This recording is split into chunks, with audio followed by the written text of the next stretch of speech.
Assalamualaikum warahmatullahi wabarakatuh. Di pertemuan kali ini kita akan belajar tentang produk kreatif dan kewirausahaan dengan kompetensi dasar menganalisis sistem produksi atau layanan usaha. Manajemen produksi. Beberapa ahli menjelaskan pengertian manajemen produksi antara lain sebagai berikut. 1. Sofyan Aswari. Sofyan Aswari mendefinisikan manajemen produksi sebagai kegiatan untuk mengatur dan mengkoordinasikan penggunaan berbagai sumber daya seperti sumber daya manusia, sumber daya dana, sumber daya alat, dan bahan secara efektif dan efisien untuk menciptakan dan menambah kegunaan suatu barang atau jasa. 2. Heiser dan Rieder. Heiser dan Rieder mendefinisikan manajemen produksi adalah suatu rangkaian kegiatan yang menghasilkan nilai dalam bentuk barang atau jasa dengan mengubah input menjadi output. 3. Irham Fahmi. Irham Fahmi mendefinisikan manajemen produksi adalah sebuah ilmu manajemen yang membahas secara menyeluruh bagaimana pihak manajemen produksi perusahaan menggunakan ilmu dan seni yang dimiliki dengan mengarahkan. Menurut Sofyan Aswari, terdapat 4 fungsi penting dalam sebuah manajemen produksi. 1. Perencanaan. Perencanaan memiliki keterkaitan dengan kegiatan produksi yang akan dilakukan sesuai dengan waktu dan periode tertentu. Dengan membuat perencanaan yang baik, maka dalam hal ini bisa meminimalisir biaya produksi. Dengan demikian, perusahaan bisa menentukan harga yang lebih sehat serta mendapatkan untung yang lebih jauh besar. 2. Jasa pendukung. Jasa penunjang ini adalah sebuah sarana yang digunakan untuk menetapkan metode apa yang akan digunakan dalam produksi, sehingga proses produksi lebih menjadi efektif dan efisien. Jasa penunjang ini acap kali diperlukan dengan tujuan untuk membantu perusahaan agar bisa bersaing secara sehat dengan mengedepankan hasil yang berkualitas. 3. Proses pengolahan. Bisa dikatakan ini adalah sebuah metode yang digunakan untuk mengolah produk. Dalam pelaksanaannya, proses ini sangat penting, terutama untuk memanfaatkan sumber daya secara efektif dan efisien. 4. Pengendalian atau pengawasan. Ini adalah fungsi yang digunakan untuk menjamin proses kegiatan agar sesuai dengan rencana. Dengan begitu, tujuan yang ingin dicapai bisa terlaksana dengan baik. Sistem dan proses produksi usaha sederhana. Manajemen produksi merupakan manajemen dari suatu sistem informasi yang mengonversikan masukan atau input menjadi keluaran atau output yang berupa barang atau jasa. Hal ini berkaitan dengan pelaksanaan fungsi produksi yang memerlukan serangkaian kegiatan yang merupakan suatu sistem. Sistem produksi merupakan suatu sistem untuk menyediakan barang-barang dan jasa-jasa yang dibutuhkan dan akan dijual pada konsumen. Menurut Aswari, produksi adalah kegiatan untuk menciptakan atau menambah kegunaan barang atau jasa. Proses juga diartikan sebagai cara, metode, dan teknik mengenai cara produksi itu dilaksanakan. Produksi adalah kegiatan untuk menciptakan dan menambah kegunaan suatu barang dan jasa. Menurut Ahyari, proses produksi adalah suatu cara, metode, ataupun teknik menambah kegunaan suatu barang dan jasa dengan menggunakan faktor produksi yang ada. Melihat kedua definisi tersebut, dapat diambil kesimpulan bahwa proses produksi merupakan kegiatan untuk menciptakan atau menambah kegunaan suatu barang dan atau jasa dengan menggunakan faktor-faktor yang ada, seperti tenaga kerja, mesin, bahan baku, dan dana agar lebih bermanfaat bagi kebutuhan manusia. Proses produksi juga sering digunakan. Proses produksi yang sering digunakan dapat dibedakan atas 2 macam, yaitu 1. Proses produksi terus-menerus. Proses produksi terus-menerus adalah proses produksi barang atas dasar aliran produk dari satu operasi ke operasi berikutnya tanpa penumpukan di suatu titik dalam proses. Pada umumnya, industri yang cocok dengan tipe ini adalah yang memiliki karakteristik yaitu output direncanakan dalam jumlah besar, variasi atau jenis produk yang dihasilkan rendah, dan produk bersifat standar. Ciri-ciri yang dimiliki oleh produksi terus-menerus adalah 1. Produk yang dihasilkan umumnya berjumlah besar, tetapi variasi produk tersebut tergolong sangat kecil dan sudah distandarisasi. 2. Sistem atau cara penyusunan peralatan yang digunakan dalam menghasilkan produk didasarkan pada urutan pengerjaan. 3. Mesin yang digunakan dalam proses produksi merupakan mesin yang memiliki kekhususan tersendiri sesuai dengan produk yang dihasilkan. 4. Operator yang berperan dalam pengoperasian mesin-mesin produksi tidak perlu memiliki keahlian khusus yang mencakup tinggi karena mesin-mesin khusus yang memiliki pabrik sudah sangat canggih dan biasanya bersifat otomatis. 5. Proses produksi dapat terhenti secara total jika terdapat mesin-mesin yang mengalami kerusakan dalam jumlah besar.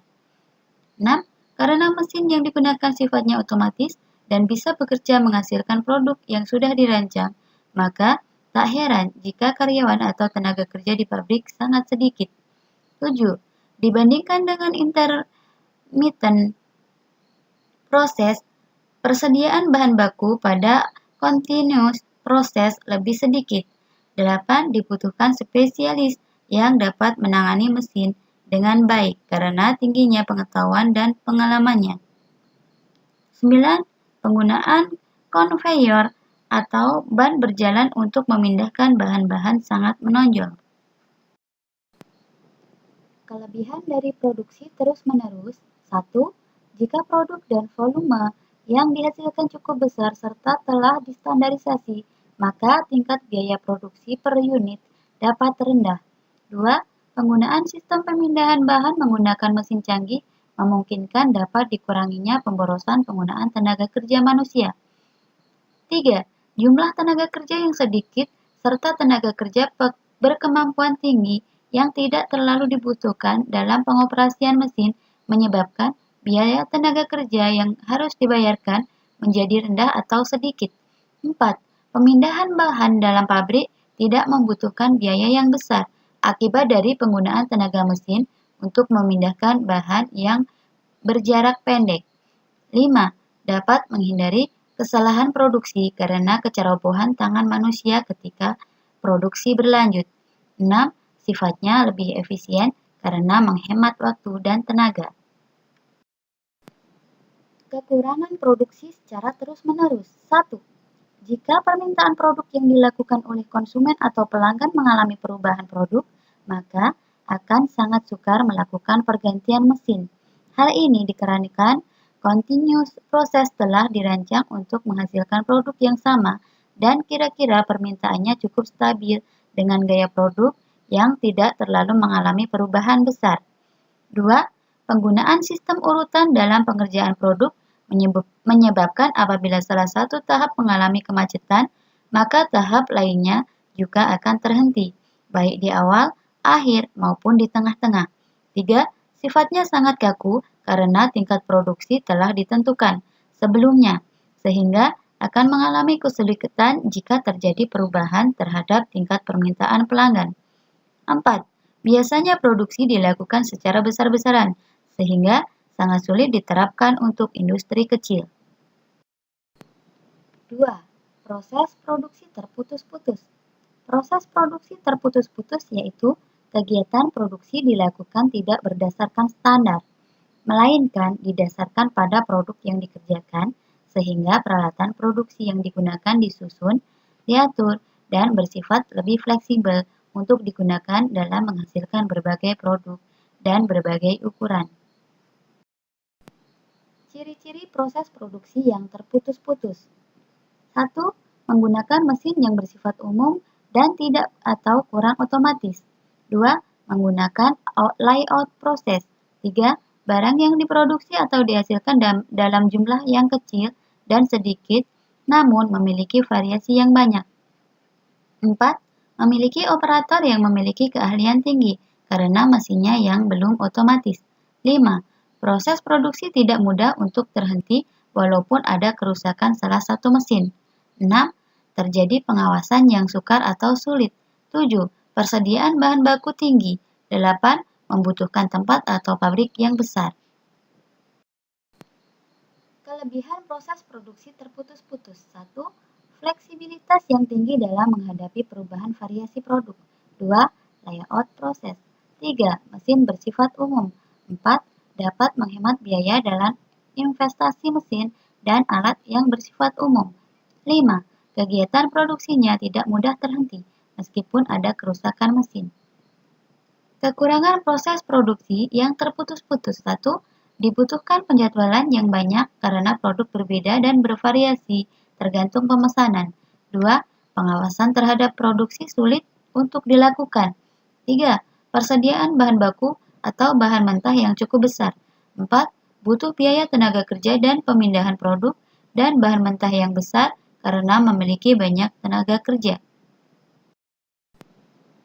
Banyak perusahaan semakin menyadari bahwa pengembangan produk baru dan perbaikan produk secara terus-menerus merupakan kunci pertumbuhan dan kelangsungan hidup perusahaan. Dalam kondisi persaingan modern, perusahaan yang tidak melakukan inovasi akan menghadapi risiko lebih besar untuk kehilangan pasarnya. Konsumen dan industri pemakai selalu menginginkan produk baru dan produk yang lebih baik, sehingga dapat meningkatkan pemenuhan kepuasan mereka. Masing-masing organisasi mungkin menggunakan pendekatan yang berbeda untuk melakukan produksi awal atau pengembangan produk baru. Tetapi, langkah-langkah yang diikuti dalam produksi awal atau pengembangan produk baru umumnya adalah sama. Proses pembuatan atau pengembangan produk baru terdiri atas 5 langkah, antara lain sebagai berikut. 1. Pencarian gagasan. Gagasan produk baru dapat berasal dari pasar atau teknologi yang sudah ada. Di samping itu, gagasan produk baru bisa berasal dari observasi terhadap produk-produk baru, observasi terhadap produk sekarang, pendapatan para penyalur, para ahli, dan lain-lain. 2. Seleksi produk. Gagasan produk baru harus memenuhi 3 kriteria, yaitu potensi pasar, kelayakan finansial, dan kesesuaian operasi. 3. Desain produk pendahuluan. Desain produk pendahuluan biasanya dicurahkan untuk pengembangan beberapa alternatif desain yang memenuhi ciri-ciri konsep produk terpilih. Apabila desain pendahuluan disetujui, selanjutnya bagian penelitian dan pengembangan produk perusahaan perlu membuat beberapa contoh produk untuk diuji dan dianalisis. 4. Pengujian produk. Pengujian terhadap produk ditujukan pada pengujian pemasaran dan kemampuan teknikal produk. 5. Desain akhir. Dalam tahap desain akhir, spesifikasi produk, komponen, serta gambar perakitan yang disusun memberikan dasar aturan atau prosedur dasar bagi proses produksinya. Setelah melakukan perencanaan produksi untuk menghasilkan atau mengembangkan produk baru, langkah selanjutnya adalah membuat analisis seleksi produk. Tujuan analisis seleksi produk adalah menyaring gagasan-gagasan yang kurang baik. Untuk membantu dalam analisis seleksi produk, beberapa metode telah dikembangkan. Metode pertama adalah metode pendaftaran atau daftar penilaian scoring yang menyangkut penyusunan suatu daftar faktor-faktor penimbang dengan setiap faktor diberi bobot. SOP sederhana. SOP sangat bermanfaat untuk mengatur prosedur operasional sebuah usaha. Berikut dengan standar-standar yang menjadi acuannya. Pengertian SOP untuk produksi. SOP atau POS, prosedur operasi standar, adalah suatu set instruksi yang memiliki kekuatan sebagai suatu petunjuk atau direktif. Setiap sistem manajemen kualitas yang baik selalu didasari oleh SOP. Pengertian SOP menurut para ahli. 1. Menurut Mukijat. Urutan langkah-langkah atau pelaksanaan pekerjaan, di mana pekerjaan tersebut dilakukan, bagaimana melakukannya, dan siapa yang melakukannya. 2. Menurut Sailendra, suatu panduan yang digunakan untuk memastikan kegiatan operasional organisasi atau perusahaan berjalan lancar. Manfaat SOP produksi produk usaha. 1. Sebagai standar bagi cara yang dilakukan pegawai dalam menyelesaikan pekerjaan khusus, mengurangi kesalahan dan kelalaian. 2. Membantu staf menjadi lebih mandiri dan tidak tergantung pada intervensi manajemen sehingga akan mengurangi keterlibatan pemimpin dalam pelaksanaan proses sehari-hari. 3. Meningkatkan akuntabilitas dengan mendokumentasikan tanggung jawab khusus dalam melaksanakan tugas. 4. Menciptakan ukuran standar kinerja yang akan memberikan pegawai cara konkret untuk memperbaiki kinerja serta membantu mengevaluasi usaha yang telah dilakukan. 5. Menciptakan bahan-bahan pelatihan yang dapat membantu pegawai baru untuk melakukan tugasnya. 6. Menunjukkan kinerja bahwa unit usaha efisien dikelola dengan baik. 7. Menyediakan pedoman bagi pegawai di unit pelayanan dalam melaksanakan pemberian pelayanan sehari-hari. 8. Menghindari tumpang tindih pelaksanaan tugas pemberian pelayanan. 9. Membantu penelusuran terhadap kesalahan-kesalahan prosedural dalam memberikan pelayanan. 10. Menjamin proses pelayanan tetap berjalan dalam berbagai situasi. Kekurangan produksi secara terus-menerus. 1. Jika permintaan produk yang dilakukan oleh konsumen atau pelanggan mengalami perubahan produk, maka akan sangat sukar melakukan pergantian mesin. Hal ini dikarenakan continuous proses telah dirancang untuk menghasilkan produk yang sama dan kira-kira permintaannya cukup stabil dengan gaya produk yang tidak terlalu mengalami perubahan besar. 2. Penggunaan sistem urutan dalam pengerjaan produk menyebabkan apabila salah satu tahap mengalami kemacetan, maka tahap lainnya juga akan terhenti, baik di awal, akhir, maupun di tengah-tengah. 3. Sifatnya sangat kaku karena tingkat produksi telah ditentukan sebelumnya, sehingga akan